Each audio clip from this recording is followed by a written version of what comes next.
Alright, basically, today we're going to be showing you how to install carbon fiber mirror caps on a 335D. Alright, step one is pull this out. You can move it like this and pop it out just like that. Alright, next step, you have these 4 tabs. 1, 2, 3, and another one all the way in the bottom right there. What you're going to do is you're going to pry this in there like that and then move this up like that. So it's gonna take 2 hands. So you basically put one in here and then clip it out right here. That clip right there. And you can see it pops right out.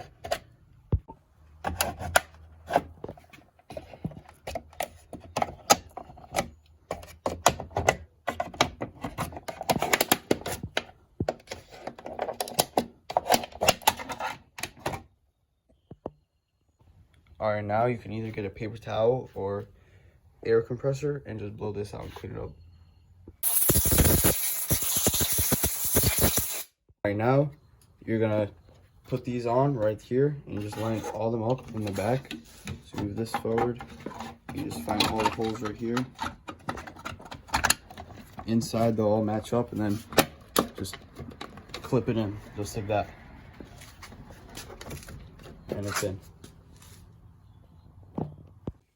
Alright, now all you're gonna do is just clip it right back in, just like that, and you're all good. And that's how you install M3 mirror caps on your 335D.